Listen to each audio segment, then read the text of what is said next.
About to make monumental move against Pakistan, Barack Obama will be furious. Share tweet flip plus email. Score one more for President Trump and his team of fearless patriots.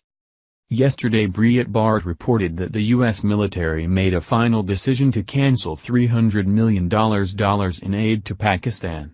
This action comes after the Pentagon confirmed Islamabad has failed to take decisive action against armed extremist groups which operate within the country. The funds were part of a broader suspension in aid to Pakistan announced by President Donald Trump at the start of the year when he accused Pakistan of rewarding past assistance with nothing but lies and deceit. The administration confirmed that Islamabad is granting safe haven to fighters who are waging a 17-year-old war in neighboring Afghanistan, an accusation which Pakistan denies. Here is more on this breaking story via Reuters. The U.S. military said it has made a final decision to cancel $300 million in aid to Pakistan that had been suspended over Islamabad's perceived failure to take decisive action against militants, in a new blow to deteriorating ties. The so-called coalition support funds were part of a broader suspension in aid to Pakistan announced by President Donald Trump at the start of the year, when he accused Pakistan of rewarding past assistance with nothing but lies and deceit. The Trump administration says Islamabad is granting safe haven to insurgents who are waging a 17-year-old war in neighboring Afghanistan, a charge Pakistan denies. But U.S. officials had held out the possibility that Pakistan could win back that support if it changed its behavior. U.S. Defense Secretary Jim Mattis, in particular, had an opportunity to authorize $300 million in CSF funds through this summer, if he saw concrete Pakistani actions to go after insurgents. Mattis chose not to. 1A. U.S. official told Reuters. Due to a lack of Pakistani decisive actions in support of the South Asia strategy, the remaining $300 million was reprogrammed, Pentagon spokesman Lieutenant Colonel Cone Faulkner said. Faulkner said the Pentagon aimed to spend the $300 million on other urgent priorities if approved by Congress. He said another $500 million in CSF was stripped by Congress from Pakistan earlier this year, to bring the total withheld to $800 million. The disclosure came ahead of an expected visit by U.S. Secretary of State Mike Pompeo and the top U.S. military officer, General Joseph Dunford, to Islamabad. Mattis told reporters on Tuesday that combating militants would be a primary part of the discussion. Experts on the Afghan conflict, America's longest war, argue that militant safe havens in Pakistan have allowed Taliban-linked insurgents in Afghanistan a place to plot deadly strikes and regroup after ground offensives. Increasing pressure.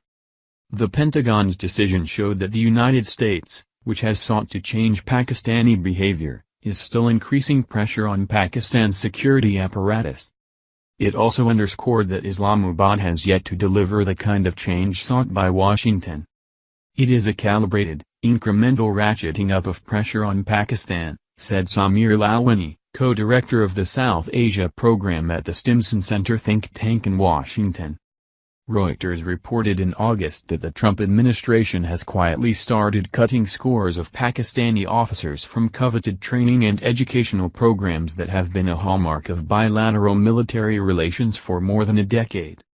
The Pentagon made similar determinations on CSF in the past, but this year's move could get more attention from Islamabad, and its new Prime Minister, Imran Khan, at a time when its economy is struggling.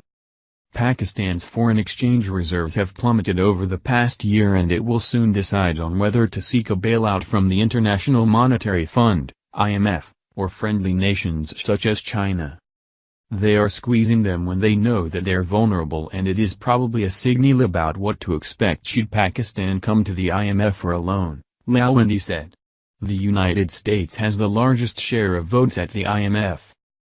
Khan, who once suggested he might order the shooting down of U.S. drones if they entered Pakistani airspace, has opposed the United States' open-ended presence in Afghanistan.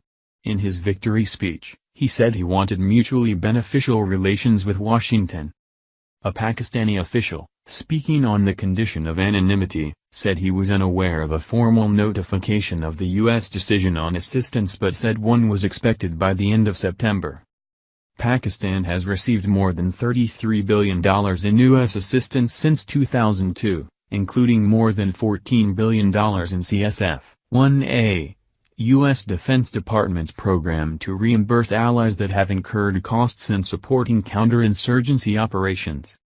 Pakistan could again be eligible next year for CSF. This announcement comes just weeks after Pakistan's newly elected Prime Minister Imran Khan took office.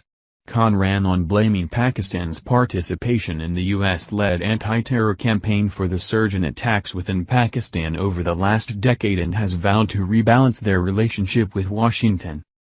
This all comes just days ahead of a confirmed visit to Islamabad by U.S. Secretary of State Mike Pompeo and the top U.S. military officer, General Joseph Dunford. The White House believes that Pakistan's Inter-Services Intelligence Agency and other military bodies have long helped fund and arm the Taliban for ideological reasons.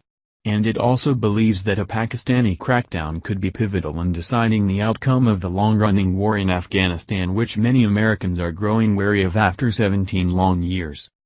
Why are we giving these people money to begin with? Don't you think that after